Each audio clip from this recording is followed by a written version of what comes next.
Colonel Percy Harrison Fawcett was born in Devon, England, in 1867. He grew up fascinated by geography and tales of uncharted lands. As a young man, he joined the Royal Artillery, later studying at the Royal Geographical Society, where he trained in surveying and cartography. By his mid-30s, Fawcett had developed a reputation as one of Britain's most capable explorers. He was calm under pressure, methodical, and fearless in the face of danger. His maps and field reports were known for precision, and his early expeditions through North Africa and Ceylon prepared him for the most ambitious challenge of his life, the vast unmapped jungles of South America. In 1906, Fawcett was sent by the Royal Geographical Society to survey the border between Brazil and Bolivia, a mission sponsored by the governments of both nations. It was during this first journey into the Amazon basin that Fawcett's obsession began. He became captivated by the region's beauty and danger, and convinced it concealed ancient secrets beneath its dense green canopy.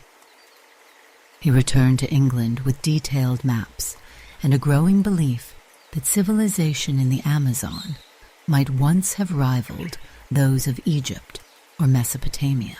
At a time when most European scholars dismiss such ideas as fantasy, Fawcett quietly began to gather evidence that would one day lead him to search for what he called the City of Z. By the early 19-teens, Fawcett had led several major expeditions into the Amazon. Each journey tested endurance beyond imagination. His teams faced heat, insects, disease, starvation, and isolation. Yet Fawcett pressed on, meticulously documenting every river, hill, and tribe encountered. He believed the jungle was not empty but layered with history. Ancient pottery, strange inscriptions, and geometric earth mounds hinted to him that a forgotten civilization had once thrived there. He called it Z, a name he chose deliberately, mysterious, final, and symbolic of the last great secret of Earth.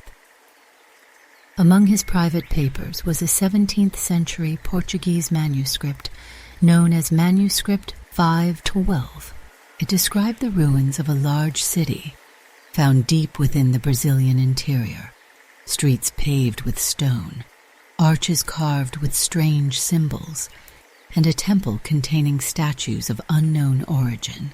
Fawcett took this document seriously, calling it a credible clue rather than legend. His peers at the Royal Geographical Society disagreed. They considered the idea of a lost civilization in the Amazon impossible, but Fawcett was undeterred. In his journals, he wrote that the forest concealed traces of a culture both ancient and advanced, hidden beneath centuries of growth. The seeds of obsession had taken root, and the jungle would never release him. By 1919, Colonel Fawcett had become a legend among explorers. His courage and endurance were admired across Britain, and he was often compared to Shackleton and Scott.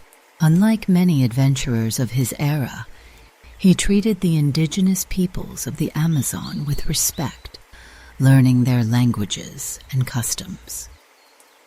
He was described as tall, lean, and quietly intense, with bright eyes and an almost mystical sense of purpose.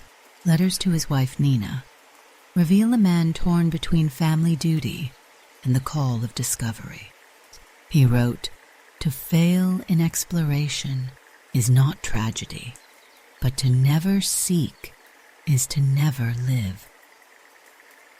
Despite financial strain and growing skepticism from his sponsors, Fawcett continued to plan new expeditions. Each time he returned with just enough evidence, shards of pottery, tribal stories, or unexplained landmarks, to keep his vision alive. His last public lecture at the Royal Geographical Society drew hundreds. There he announced that his next mission would be his most daring, to locate the ancient city of Z once and for all.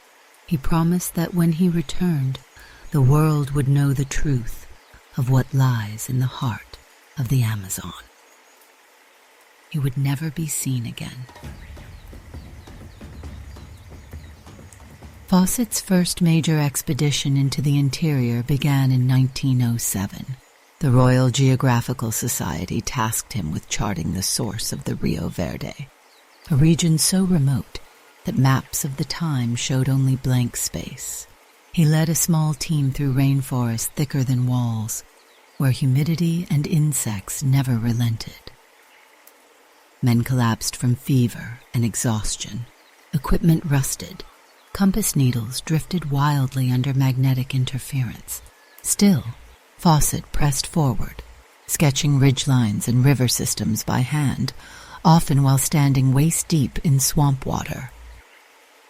During one of these missions, he encountered an isolated tribe that shared stories of stone structures and roads hidden beyond the mountains. Their descriptions matched portions of Manuscript 5 and 12. For Fawcett, it was confirmation that he was following a genuine trail. He returned to England to present his findings, but the society dismissed them as folklore. They argued that no advanced culture could have existed in the Amazon's thin soils and harsh climate. Fawcett disagreed, insisting that the jungle hides its secrets well, but the signs are there for those who can see. His belief began to border on faith, and faith would soon send him deeper into the unknown. By 1911, Fawcett had completed several successful boundary surveys for both Brazil and Bolivia. These missions earned him respect from local governments, but also left him with first-hand knowledge of how dangerous the interior could be. He documented encounters with piranhas, electric eels, giant anacondas, and mosquitoes that carried malaria and yellow fever. More than once he survived on foraged plants and rainwater after supplies were lost to the river. 2 of his men died from fever. Another vanished after wandering into the forest alone. Despite the danger, Fawcett's journals describe a profound admiration for the landscape. He wrote of finding ancient earthworks, circular clearings, and roads paved with a strange hardened clay. He also mentioned shards of pottery in regions thought uninhabited. These fragments only deepened his conviction that a lost civilization had once thrived there. Back in London, he became a curiosity in newspapers and lecture halls, the soldier who sought a myth. But behind the legend, Fawcett's research files grew thicker. He was collecting data, not dreams. By the early 1920s, his maps marked a single unexplored corridor near the headwaters of the Xingu River. He believed this was the gateway to Z. In 1921, while serving as an advisor to the British government in South America, Fawcett was granted access to Portuguese colonial archives in Rio de Janeiro. There, he found references to ancient stone ruins seen by explorers as early as the 16th century. One report described a great city of silver roofs located far inland.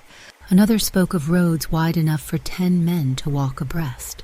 These accounts mirrored indigenous oral traditions describing an ancestral kingdom swallowed by forest after a great flood. Fawcett copied the documents meticulously, comparing them with his own field notes. Certain landmarks, rivers, mountain ridges, and latitude lines matched what he had already observed. To him, this was proof. He believed Z had been a real city, abandoned or destroyed, waiting to be rediscovered. The more he studied, the more isolated he became. Scientific circles mocked his conclusions, calling them romantic fantasies. But among explorers and adventurers, his determination earned respect. He spoke of Z as if he had already seen it. By 1924, he was preparing for his most ambitious mission, a final expedition into the heart of the Brazilian jungle. He would take only 2 men, and this time, he promised, he would not return until he had found the lost city of Z. By early 1925, Colonel Fawcett had assembled what he believed would be the definitive expedition to locate the lost city of Z. This time he chose only 2 companions, his son Jack Fawcett, age 22, and Jack's close friend, Raleigh Rimell, age 23. Both were athletic, educated, and deeply loyal to Fawcett's vision. The group carried minimal equipment, rifles, machetes, fishing gear, and basic provisions. Fawcett believed that traveling light would earn the trust of local tribes and allow for greater speed through dense jungle. He refused to bring modern communication tools, fearing they would slow progress. Their destination was the upper Xingu River basin in the Brazilian state of Mato Grosso. From there, they intended to follow an uncharted tributary eastward toward what Fawcett called the dead cities of the jungle. Before departing, Fawcett sent letters to his wife Nina, detailing his plan and estimated route. He told her not to worry if months passed without contact, but if 2 years went by, she should assume they had failed. It would be his last message from civilization. On April 20th, 1925, the expedition left the frontier town of Cuiabá on horseback, moving into territory still uncharted on any British map. They would never return. For several weeks, Fawcett's letters and dispatches reached outposts along their route. He reported steady progress, healthy conditions, and friendly encounters with the Bakairi and Kalapalo tribes. His tone was calm, confident, and full of purpose. The last confirmed communication was dated May 29, 1925, sent from a camp near the upper Xingu River. He wrote, "We hope to reach the point of no return in about 1 week's time. You need have no fear of any failure." Local tribes later confirmed that the 3 men were seen heading north toward a mountain range, the Kalapalo called Bakairi Tolo. Beyond that, no further contact was ever made. When they failed to return by the following year, concern spread through the Royal Geographical Society and the international press. The Brazilian government launched a preliminary search, but heavy rains and impenetrable jungle halted progress. No trace of the expedition was found. Rumors began almost immediately of capture, disease, betrayal, and even survival among unknown tribes. But no verified evidence emerged. It was as if the jungle had swallowed them whole. By 1927, the mystery of Percy Fawcett's disappearance had become front-page news in both Britain and Brazil. His fame ensured that dozens of volunteers and explorers attempted to retrace his route, each hoping to uncover the truth. One of the earliest missions was led by George Dyott, an experienced aviator and adventurer. Dyott reached the Xingu region and interviewed local tribes who claimed to have seen Fawcett's party alive. They described 3 white men traveling north, 1 older and 2 younger, but beyond that their accounts conflicted. Dyott found no camp, bones, or equipment that could be linked to the missing explorers. His conclusion was cautious.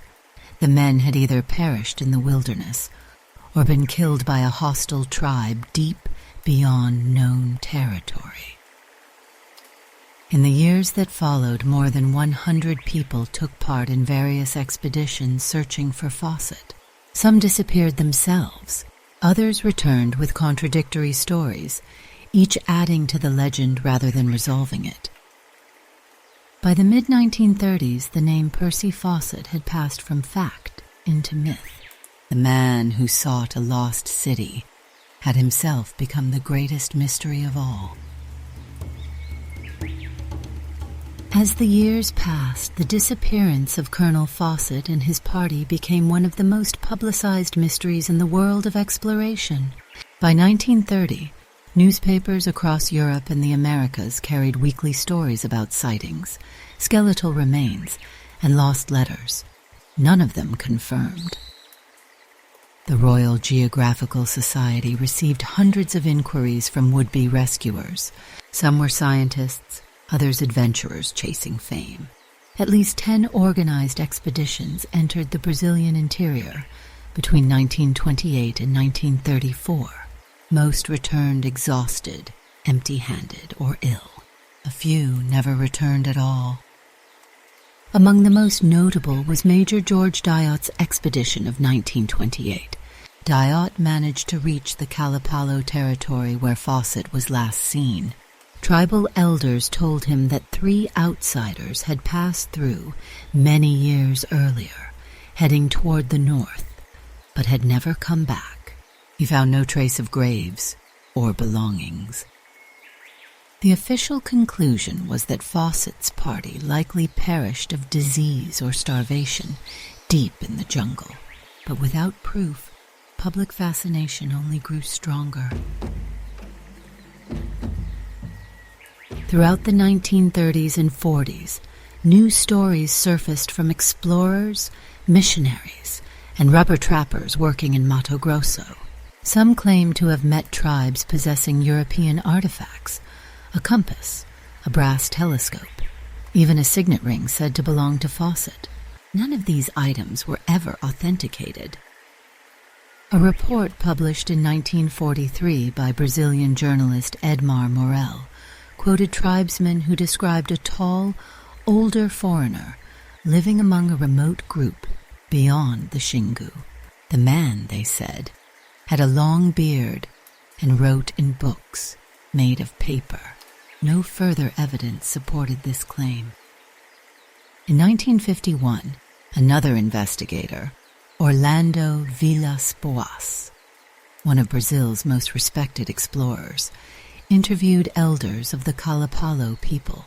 They told him that the Fawcett expedition had violated tribal boundaries and been attacked.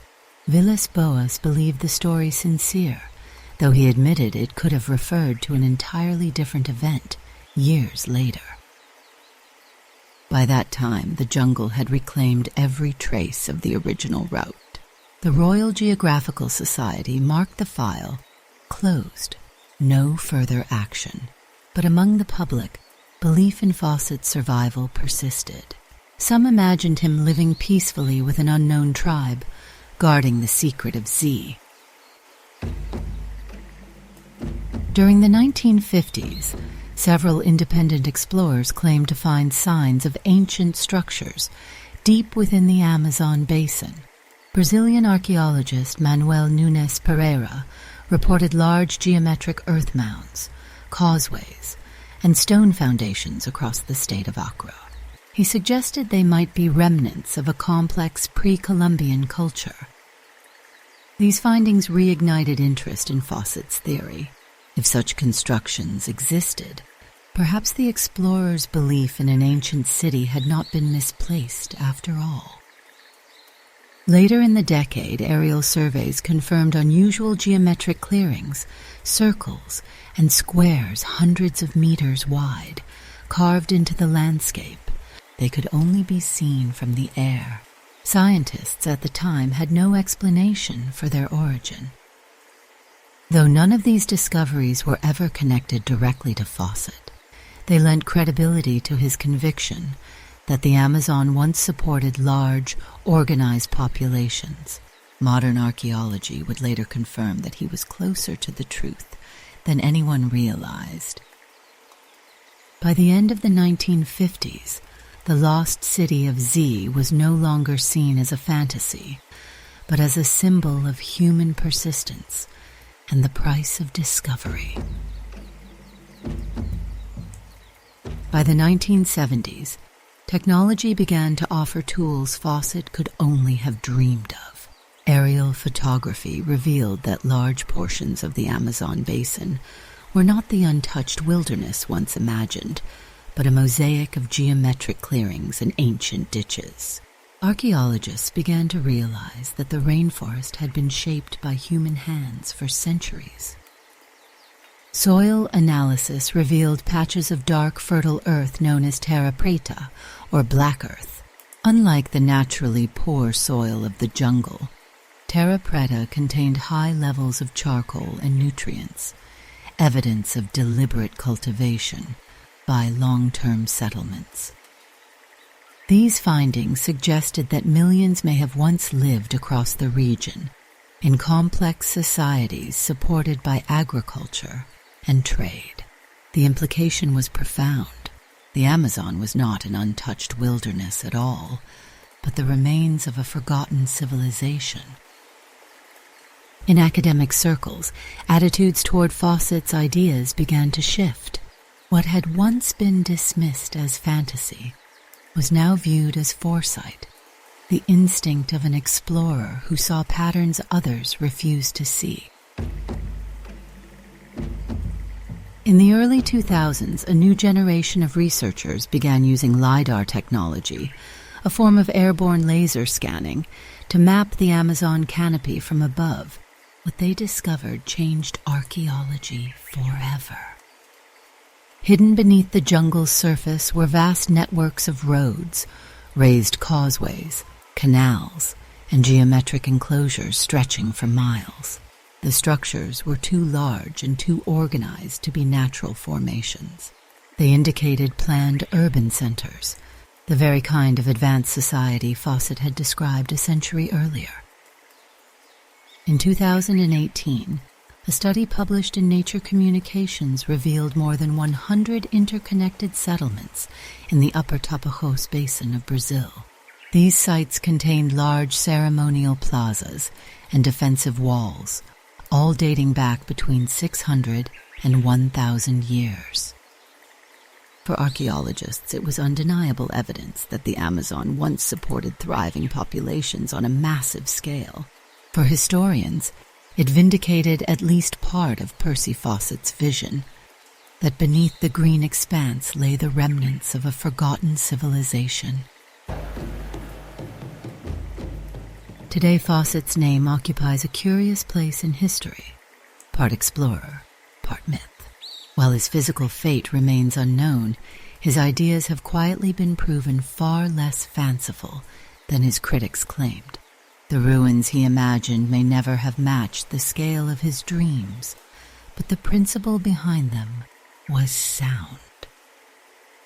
Modern archaeologists now speak openly of complex pre-Columbian urbanism in the Amazon basin. Vast networks of towns and roads have been mapped, built with precision and sustainability centuries before European arrival. It is no longer a question of if such civilizations existed, only how many. In a sense, Fawcett's final expedition achieved its goal, though he never lived to see it. He proved that obsession can sometimes be the engine of discovery, and that belief in the unseen may guide others to what is real. The jungle that swallowed him now gives up its secrets, one laser pulse at a time. And with each revelation, the line between myth and truth grows thinner. Fawcett's dream came at a heavy price. His wife Nina waited faithfully for decades, refusing to believe her husband was dead. She told reporters she could feel he was alive somewhere in the jungle, living among the people he admired. Every year she wrote letters addressed simply to Colonel Fawcett, Amazon Basin, Brazil. His surviving family endured years of speculation and false hope. Newspapers printed fabricated telegrams and hoaxes claiming he had been found. None were true. Many who went searching for him paid with their lives. At least 13 known expeditions vanished or suffered deaths trying to retrace his path. The jungle that had swallowed Fawcett seemed to demand more in return. Among explorers, his name became both legend and warning, the symbol of a man who reached too far into the unknown. Yet even his critics admitted that few men had pursued a goal with such unwavering belief. His disappearance marked the end of an age when exploration was guided more by courage than by instruments. In the years following his disappearance, Fawcett's story spread far beyond the world of geography. It became the foundation for novels, films, and modern adventure archetypes. Writers such as Arthur Conan Doyle, a personal friend of Fawcett, were inspired by his reports when creating works like The Lost World. His journals were eventually published, offering rare insight into his mind, disciplined, observant, and touched by spiritual conviction. He wrote of the jungle as a living entity, testing those who dared to enter. To him, each hardship was a sign that he was approaching something profound. His example influenced explorers for decades to come. From mountaineers to deep-sea divers, many spoke of Fawcett as proof that discovery demands total faith, even when reason fails. Today, scholars debate whether he was visionary or reckless, scientist or mystic, but all agree he was consumed by something larger than himself, a calling that would not let him rest. Nearly a century after his disappearance, Percy Fawcett remains one of exploration's most enduring enigmas. No trace of his remains or equipment has ever been found, despite modern satellite mapping and countless expeditions. In the eyes of many, that mystery is what keeps his story alive. In 2016, his life was retold in the film The Lost City of Z, based on journalist David Grann's detailed biography. The movie portrayed Fawcett not as a madman, but as a visionary, flawed, determined, and deeply human. It brought new generations into contact with his obsession. Meanwhile, archaeologists continue to uncover evidence that supports his greatest claim, that the Amazon once sustained great cities and organized societies. Each discovery adds another fragment to the mosaic he began a century ago. Perhaps that is the real legacy of Percy Fawcett, not a city of gold or stone, but a question that continues to inspire, a mystery that reminds us how much of the world still hides beyond the edges of our maps. In the decades following the Second World War, technology transformed exploration, but the fascination with Fawcett never faded. Amateur adventurers, journalists, and film crews from across the world continued to enter the Brazilian interior, hoping to find a clue. In 1952, a Brazilian expedition claimed to have recovered human bones near the Rio Culuena. They were later examined in London and found to be of indigenous origin, not European. Dozens of similar claims followed through the 1960s and 70s, none ever confirmed. In 1996, journalist James Lynch mounted one of the most heavily equipped searches, following Fawcett's documented route via satellite positioning. After months of hardship, his team was forced to turn back. Lynch described the jungle as a living maze, beautiful, endless, and completely indifferent to human ambition. Even with helicopters, GPS, and aerial imaging, no verified trace of Fawcett's last camp has ever been located. It is as if the jungle still protects its secret. Over the years, countless theories have attempted to explain what happened to the three men who vanished in 1925.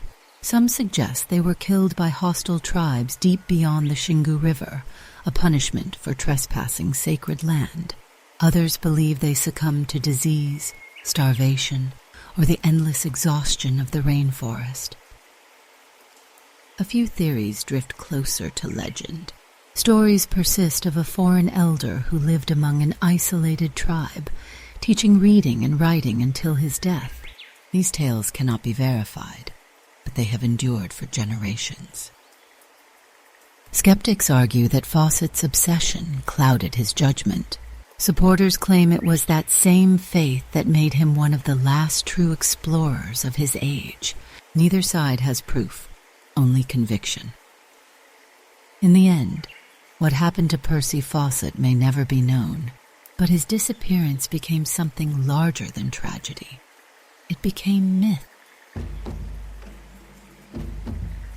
Among some indigenous communities in the Xingu and Tapajos regions, stories are still told of the 3 white men who came from the east.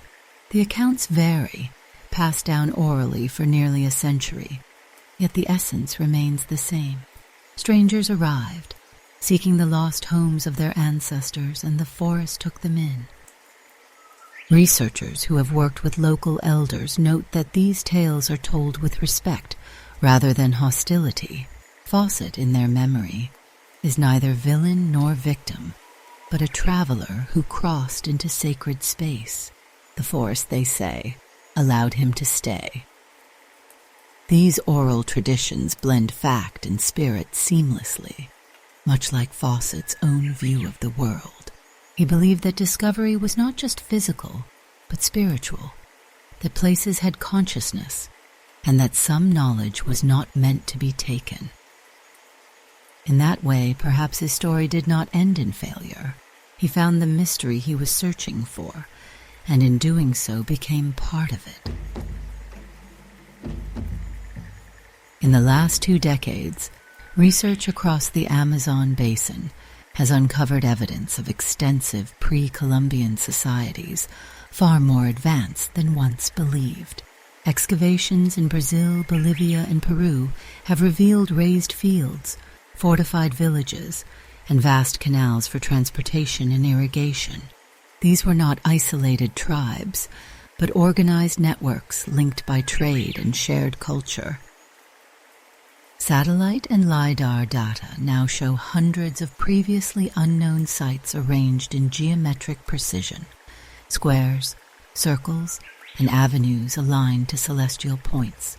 Archaeologists estimate that between 5 and 10 million people may have inhabited the Amazon before European contact.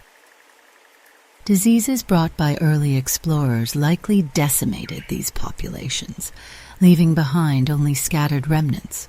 Over centuries, the jungle reclaimed their cities, erasing nearly every sign of their existence. This new understanding aligns closely with Fawcett's once ridiculed theories. He was wrong about the specifics of Z, but right about its essence, that civilization in the Amazon was ancient, complex, and lost beneath time and growth. In academic circles, Percy Fawcett has shifted from eccentric dreamer to reluctant visionary. Historians now view him as a bridge between 2 eras, the age of colonial adventure and the dawn of modern science. His meticulous maps and field journals are still referenced today for their accuracy. Modern surveyors have confirmed that many of his recorded river sources and mountain coordinates were remarkably precise, despite being measured with primitive instruments. What set Fawcett apart was his respect for indigenous knowledge. While many explorers dismissed local stories, he treated them as vital historical records. That perspective, rare for his time, now defines much of contemporary anthropology. He sought not conquest or fame, but understanding, a quality that continues to inspire explorers who walk where science meets mystery. And though his body was never recovered, his name endures in the maps he helped create, and the mysteries he refused to abandon.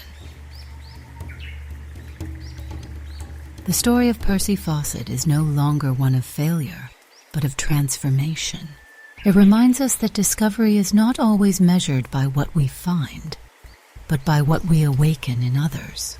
His disappearance forced generations to look again at the Amazon, not as a wilderness to be conquered, but as a cradle of forgotten civilizations. Fawcett's belief in Z has become a metaphor for human curiosity itself, the drive to seek meaning in places others call impossible. It is a story that connects science and myth, reason and faith, in a way that continues to captivate nearly a century later.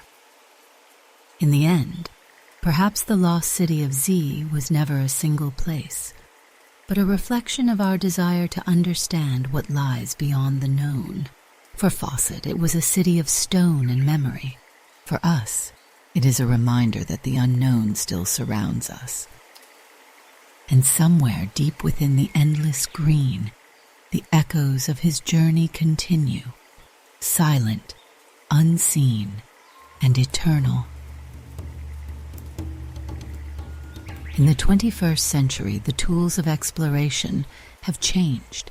Satellites, drones, and digital mapping now reveal what once required a lifetime of risk. Yet the spirit that drove Percy Fawcett remains the same. Modern scientists, archaeologists, and environmentalists walk the same riverbanks he once described. Their methods are different, but their purpose echoes his own: to understand a world that still hides its ancient stories beneath layers of forest and time. The jungle, once called impenetrable, now yields data to technology instead of machetes. But even now, the deeper regions of the Amazon remain largely unexplored. Entire ecosystems, ruins, and unknown species still wait beneath the canopy. In many ways, Fawcett's dream was not lost. It evolved. He inspired generations who seek truth in mystery, reminding them that discovery does not end with the map's edge. It begins there. The name Lost City of Z has become shorthand for all things undiscovered, a symbol carried by authors, scientists, and filmmakers alike. But beneath that myth lies a simple human truth. Fawcett was not chasing treasure.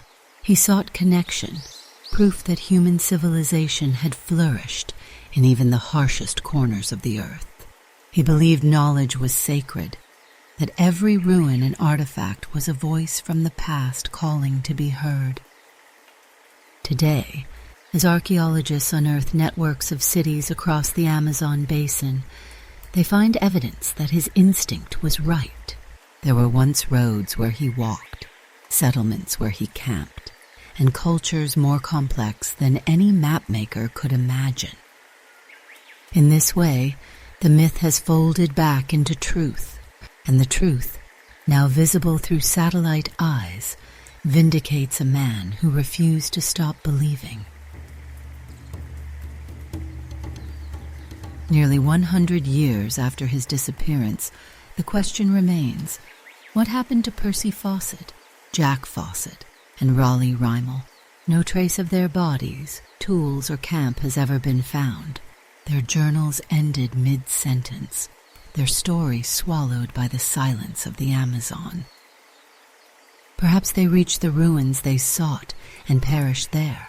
Perhaps they were claimed by the forest, as the tribes believe, their spirits becoming guardians of the green.